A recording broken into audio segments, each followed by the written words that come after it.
Welcome back. During debates in Parliament, political parties with few seats are usually allocated little time to make their voices heard. As we begin the fourth and final term of this year's parliamentary session, we'll try to engage as many of the smaller parties as we can on their priorities, as we've done in the past with the bigger parties.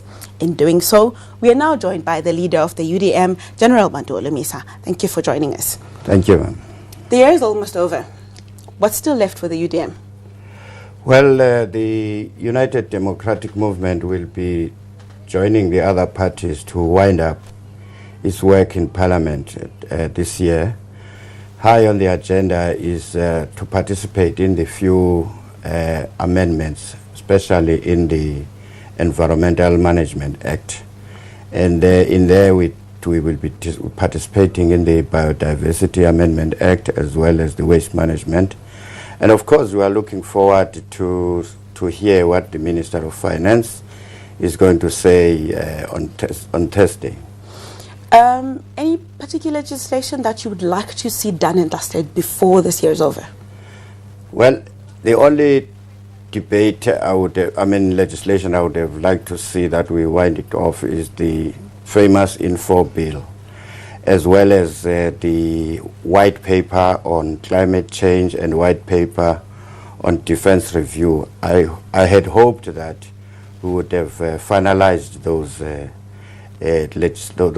pieces of papers, but it's a continuation. We accept the situation. Of course, the Info Bill is out of the National Assembly, as you know. It's now at the NCOP, and the public is busy engaging them. But the opposition parties and the sectors of civil society have been participating also in influencing the hardliners from within the government. So I hope that by the end of this year or early next year, that bill would have been watered down to what the South Africans are expecting. Talking about outstanding business and what you'd still like to see done, one of the roles of the opposition parties is to hold the executive and the ruling party accountable. What has that been like this year? Have there been any challenges? I think the Parliament in particular and in portfolio committees, they have been aggressive in calling for ministers to come and account. Of course, there are certain areas where you want them to be open, and they will say it is not in the security interest. For instance, this year, in the next 2 months, we will be watching how Public Works handle the issue of the Ngandla, because beginning of the year, the Minister of Finance and the Minister of Public Works, they've never mentioned that they are going to spend this big amount which are being bandied about in the media.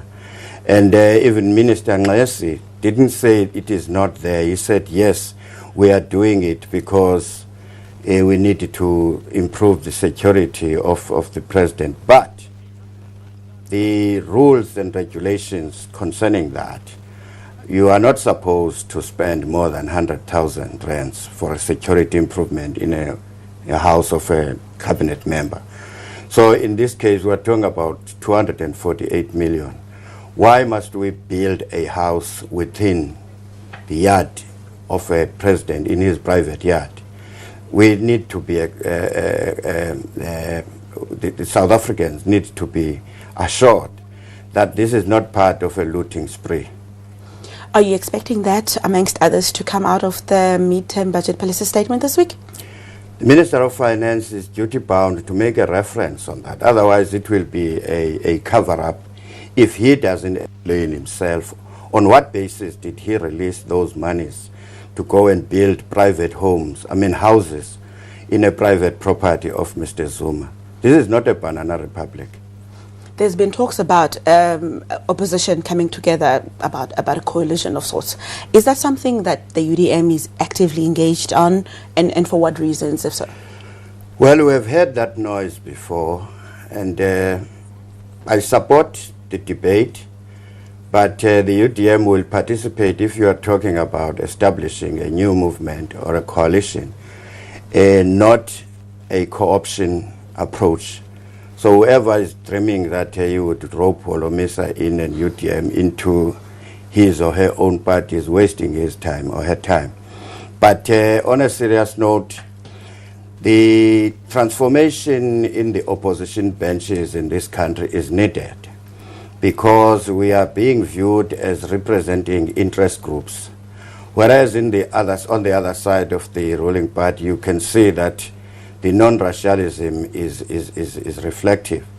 Indeed, ANC did well by collapsing the National Party into their own hands. So I think, therefore, we need to seriously consider on the opposition benches as to how can we integrate but those parties. But we must not just gang those political parties together. We need to go to a national convention where we can invite other sectors of our civil society, including people who are members of the ANC today, and say, do we need an alternative in this country? If yes, how can we build it so that we have the support of the nation? Let's talk about what's been happening in the mining sector.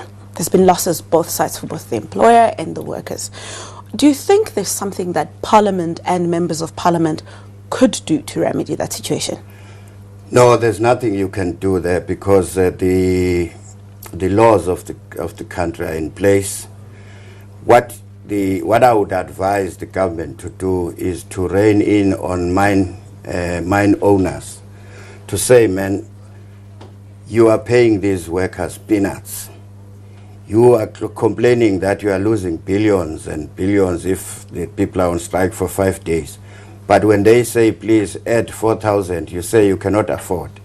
They need to wake up. But on the other hand, this strike has also opened our eyes. We didn't know that the so-called deployees or BE partners from the ruling party who sits at the NEC level are owning these mines, or co-owning them. It's a revelation, and I support the debate on the economy, debate on economy of this country. We need to go to an economic endeavor and explain and make sure that we do proper auditing. What resources do we have? Who owns these resources? Who is benefiting? And so then we take the process forward. Lastly, General, there's been a lot of concerns about the state of the country. Even former President Thabo Mbeki has weighed in on the issue, but the presidency said it's doing all it can, the country's stable. What's your take? Well, the truth of the matter is that the priorities of the present government are lopsided.